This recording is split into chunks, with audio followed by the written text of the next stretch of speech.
Hello, coaches. I wanted to spend a little bit of time going over some of the basics of how I coach my esports team, both when we're in person and virtually.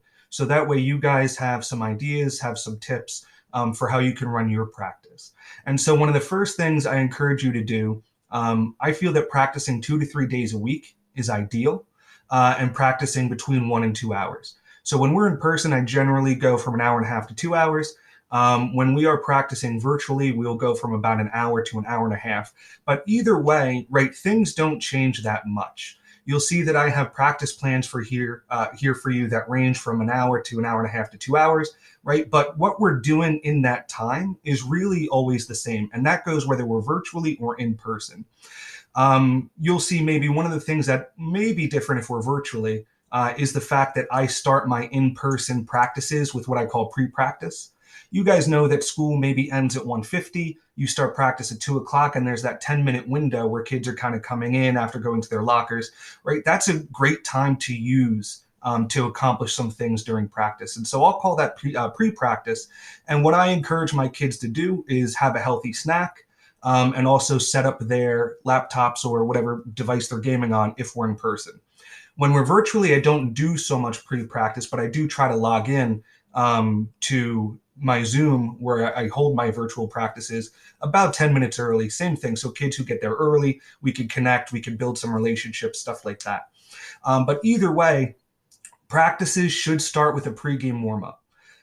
Even virtually, I still try to have my kids stretch. Shoulder stretches, finger stretches, warming up, maybe even a little jogging in place or other calisthenics. Because again, on top of the healthy snack, maybe in the pre-practice, this is a great way to start to introduce health and wellness to students.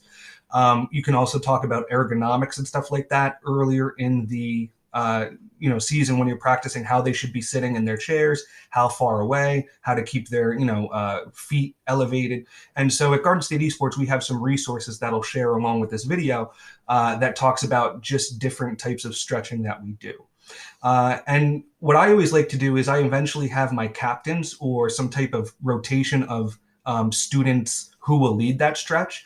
Because while you're stretching, that's a great time for you as the coach to start to discuss something, whether that's expectations or goals for the practice. If you do social emotional learning activities, right, that might be a good place to start. But always using time as a coach wisely. Even when I coach traditional sports, when my wrestlers and football players were stretching, right, I always made sure I talked about what we were going to be doing that day. So it's no different when we're coaching esports. After the pre-game warm-up, right, we go into our in-game warm-up, and usually that's a skills practice. So for Rocket League, they may be doing drills like goalkeeping, shooting, and passing and stuff like that. In Overwatch, they may go to the shooting range and just warm up their shooting, their flicking.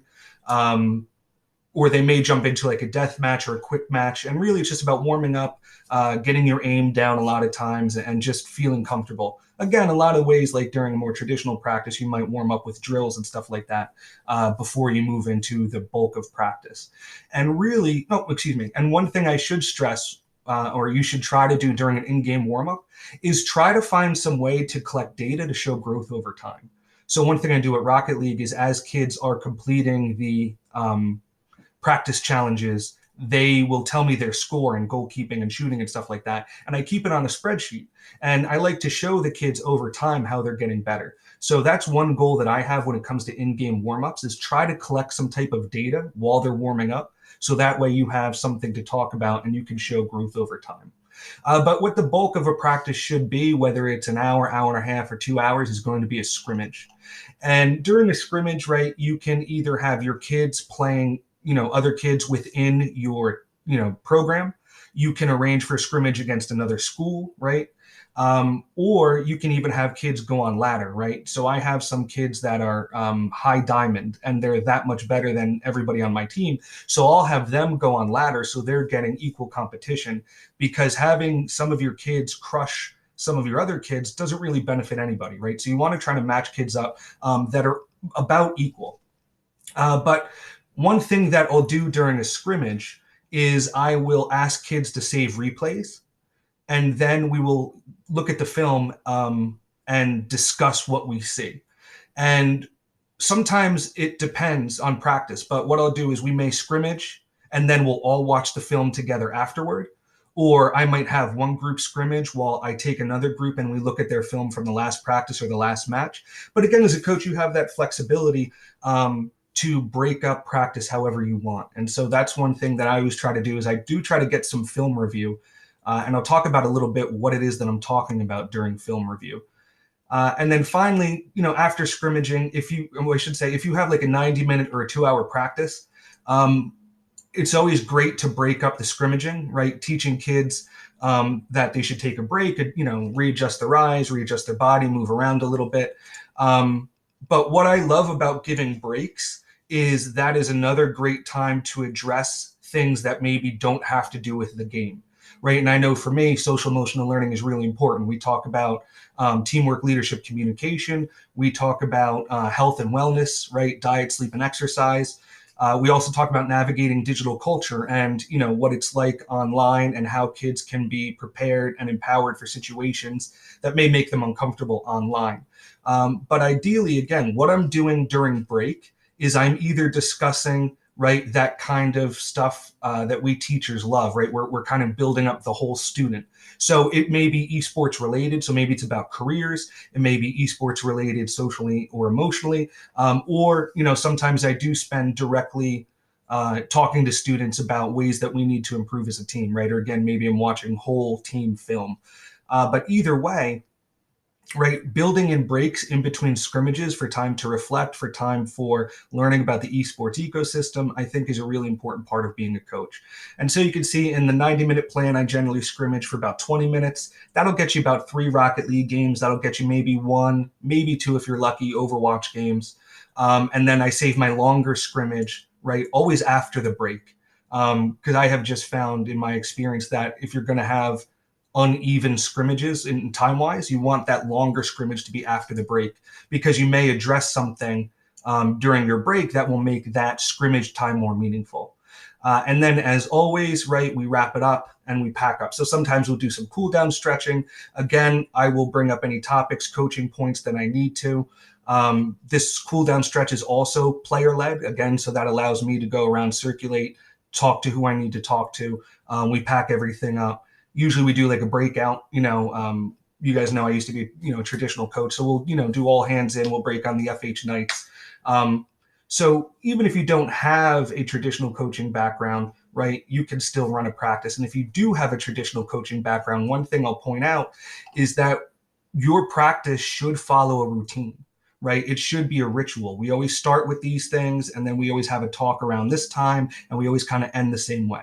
What happens in between practice can kind of change, right? But you want to create that structure and routine so kids know what to expect and they transition a lot faster when they know what's going to be coming up. And again, they learn that over time.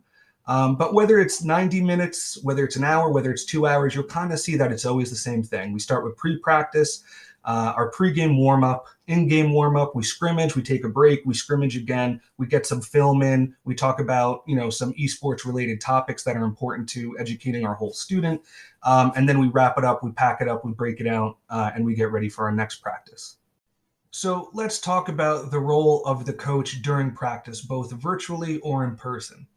I kind of break this down into 2 separate areas. Number one, are the coaching points, right? How to actually improve at the game, because the difference between esports and a video game club, right, is the competition side of things. And so an esports team's goal, right, just like a traditional sport, should be to win. So from a coaching perspective, I focus on, right, really 4 things. The first one is communication. And what's important to know about communication when we're talking about an esport is we want to encourage our players to talk about what they are doing and what they're seeing, right? Video games are basically based on reaction. And when a player bosses around or tells other players what to do, they are taking away their ability to react. And often by the time they say, what they want that person to do, the moment has passed. And so one of the biggest things from a coaching perspective that I focus on when it comes to esports is communication. And to me, that means saying what you're doing and what you're seeing. Because if you are constantly talking about what you're doing, right, I can react. So if you're saying I'm going to goal or I'm going mid, right, I know what you're doing, so I can base my actions, right, on what I hear from you. And again, if we're all communicating, well, it gets really obvious, right, what we should be doing. The other side of that is what we're seeing, right? Especially games like Overwatch, communicating what you're seeing, right? If you see a diva in the back line going after your healers, communicating that could trigger the reaction that is needed to get that diva away from your healers, right? So when we talk about communication, that is the biggest thing I stress to my kids is you should be talking about what you're doing and what you're seeing and not just bossing people around. And then what happens over time is the team learns how to react to each other, right? Learns each other's tendencies. And so that is when, you hear people say, oh, the team is gelled or the team is coming together, they're learning how they play. They're learning how they play together. And the fact that sometimes there's a time to be a leader, but there's also a time to be a follower. And that role can change, minute to minute, if not second by second, right? And so that's kind of an important point that I spend a lot of time talking about is what communication means, what communication looks like. The other thing that I spend a ton of time talking about is positioning. Again, I always compare coaching an esports team to my years of coaching traditional sports, and positioning is always key, right? Whoever makes the less mistakes, whoever's in the right position on a football field, if you get all 11 people doing what they're supposed to be doing, you're probably going to win that football game.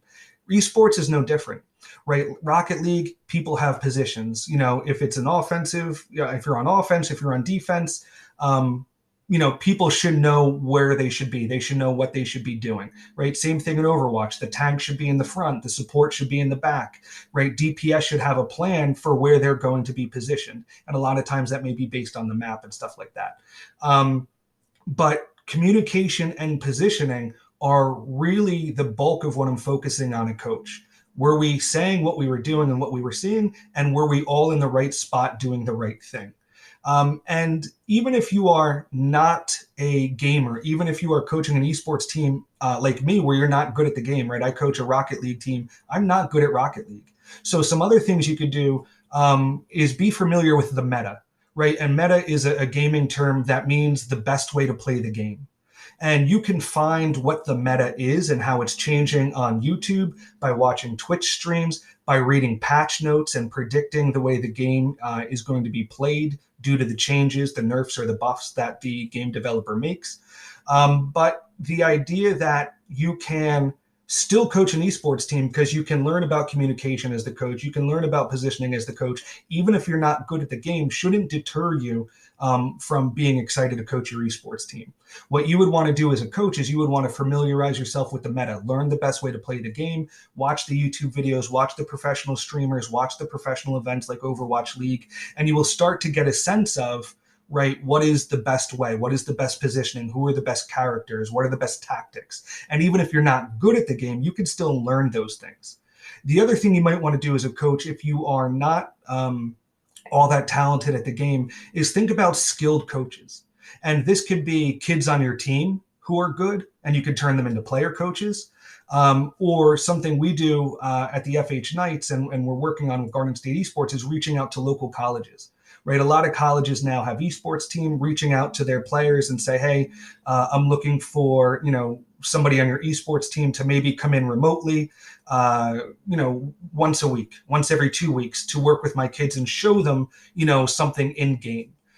So do know that you can also recruit talent if you're like me and not super talented at the game you're coaching, right? But when it comes to coaching, that's what I'm focusing on: communication, position, knowing what the meta is and making sure my kids understand what the meta is, and then also making sure that I have skilled coaches who can come in and support my students. Other things that I'm doing besides coaching and helping my players improve in the game is what I call talking points. And again, the difference between professional esports and maybe amateur or scholastic esports, right? There should also be a focus on educating the whole student. And so, previously I mentioned how I use break time, time before practice, after practice, to address some of the things that I want to make sure my students leave my esports program having learned and having experienced, right? I call major talking points. And so one thing I spend a bulk of my time using is the Garden State Esports SEL curriculum that we've developed, that walks kids through, health and wellness and how that affects performance. We talk about diet, sleep, and exercise, which we call the performance triad, and how if you are not having, a balance between your sleep and your exercise and your diet, right, it's going to affect your performance. So we'll talk about stuff like that. We also talk about navigating digital culture, right? We talk about, life online and how to deal sometimes with trolls, how to deal sometimes with negative situations when you're online, but then also making sure you're not contributing, right, to those negative situations for somebody else. And that's because our mission at Garden State Esports, maybe above all else, is ensuring that we have safe and inclusive spaces for all students, right, to grow.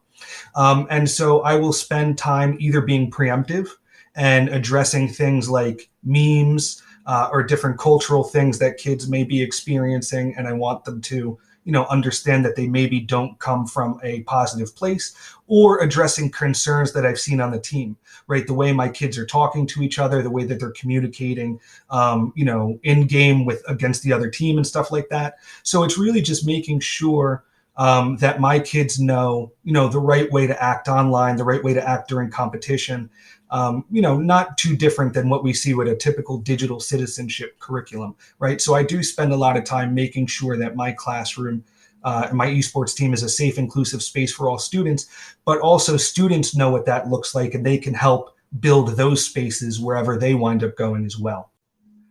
The last area that I'm spending a lot of time on when it comes to talking points and things not related to the game are with CTE activities and opportunities, right? One of the great things about esports is the ability to let students know that there are a lot of lucrative careers in the esports ecosystem. And even if they don't wind up becoming an esports professional player, right, there's still a lot of opportunities for them in the esports world. And I have found the best way to do that is to give them hands-on experience, right, in the esports ecosystem. So when we talk about career and technical education, right, the activities and opportunities that we want to provide as a coach is really anything that needs to get done, you want to have students do. And so when it comes to marketing events, planning events, doing, upkeep on your laptops, your devices from the, like an IT perspective or anything like that, troubleshooting, one of the things I love to do is I have a team statistician who, I mentioned earlier, we collect data over time. That statistician, collects that data, analyzes that data for me. We keep stats based on how we perform in the game. And the statistician will give the data to the casting team who will say, things like, so-and-so is shooting 75% for the season. So just like you would see in like football, for instance, with the casters using data, having kids fill those roles as on-air talent, as support people providing data and research, having kids learn how to analyze the meta, having kids go and look for replays of the other team. And so coming up with a game plan, analyzing replays, opportunities in finance and marketing when it comes to running your team, designing your jerseys, doing graphic design for social media posts that kids then post to promote, an upcoming event. Just kind of off the top of my head, there are so many jobs that we can incorporate into esports. And those shouldn't just be players on your team doing that, right? I always say that you should have a team behind the team. Maybe that's another way to get kids involved in your esports team. Maybe they don't want to play the game, but maybe they want to be the team podcaster. They want to be the team website builder. They want to be the team journalist. That's a way to get as many people involved on your team as possible. And so there are times during practice where I will grab those types of kids and I will give them something to work on. And overall, right, bringing those activities and opportunities are only going to strengthen your program, because not only are you addressing traditional skills like teamwork and leadership, you're also addressing health and wellness. You're also addressing, helping kids navigate digital culture and life online. But now you're also exposing them to careers. Your program, right, is more about, it's not about gaming. It's about growing students. And that's how you're going to make sure that your esports program sticks around in your district, right? So part of my time is growing the team and their talent and winning matches. But, I would say just as much of my effort is growing the other side of things, growing my kids as people, or a lot of my time is spent helping my kids realize, what path they're going to follow in life, right? So esports has so many opportunities that you as a coach, right, can take advantage of. And so this kind of stuff maybe isn't happening every day, but it's definitely happening often. And then the last point I'll make is really the difference between coaching in person and virtual. For me, the virtual tools that you would need to coach an esports team is something like Google Classroom. So you can post replays, you can post, even your practice plan. Students can comment, you can make announcements and stuff like that. So just like you would use Classroom to communicate with students in a traditional, class, I use Classroom to communicate with my esports team. I also really like Zoom, and I like Zoom better than Google Meet for a bunch of different reasons. Number one, I love to put kids in breakout rooms. And so what I'll do is we'll meet as a team in the main room, and then I'll break them out based on who they're playing with. So that way they only hear themselves when they communicate. And what I like about doing that as well is I could jump from breakout room to breakout room. And something I've started doing recently is I will record their communication in the breakout room, and then try to sync it up with the gameplay. So we'll take a replay for a match that we recorded. We'll take the communication from the Zoom that we recorded, and we'll kind of do both at the same time, so we can analyze what are we talking about when we're playing the game and the events, in the replay are happening. So that's been a added bonus of virtual, coaching an esports team virtually. That's not something I was doing when we were face to face. So that's another reason I really like Zoom. And then honestly, being able to mute students or put them in the waiting room, right? Sometimes kids lose their cool. Sometimes kids get frustrated. Just like I would ask them to leave the classroom to go get a drink of water, to go take a breath if they got upset during practice. I could put them in the waiting room. I can mute them. So that way they can, take a minute, collect themselves, if that type of situation arises. So Zoom to run the practices, Classroom to kind of do the prep work for the practices.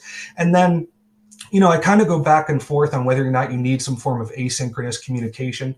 I know a lot of the students want to be on Discord just because they think it's cool. And Discord does have the ability to have video and audio, so it could take the place of Zoom if we needed it to. But there's also some issues that come up with Zoom. And so for right now, I'm pitching it to my district, but for right now I'm using Google Chat, and that seems to be working just fine. So Discord, I would say, is optional, not mandatory, as much as the kids really like the idea. But for me, I would say Google Classroom and Zoom, right, are something you need to run your virtual practices. I have two monitors. On my monitor in front of me would be Rocket League, where I'm jumping between the games my students are in. And then on my other monitor would be the Zoom, where I'm jumping between the main room and the breakout room students are in.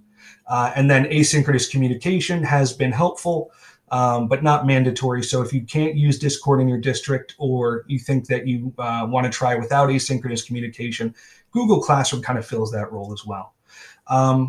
But that's kind of what practice looks like. Those are my coaching points. Those are the talking points that I'm working on. And hopefully that has been helpful.